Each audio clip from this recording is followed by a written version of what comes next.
Middle দাঁড়িয়ে যেটা observe করেছি যে বর্মনের যে নতুন আপডেট সেটআপটা, কালো কালারের যে সেটআপটা তো রেডি করে বেরিয়েছে, তো ওটা কিন্তু খতরনাক, খুব খতরনাক বাজছিল।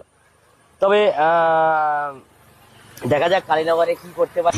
বর্মনের মধ্যে যে নিউ সেটআপ কালো রঙেরটা, তো ভাই এটা খতরনাক লেভেলে বাজাচ্ছে, তোমরা দেখলেই বুঝতে পারবে। ক্যামেরাও থাকছে না তার বক্সের সামনে, ক্যামেরায় মনে হচ্ছে ভেঙে দিচ্ছে, এইরকম অবস্থা। তো পুরো ভিডিও দেখো, এনজয় করো, আর বলো কালীনগরে দেখা যাবে এই বর্মনের মিউজিক কেমন বাজায় এই সেটআপ নিয়ে।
Cash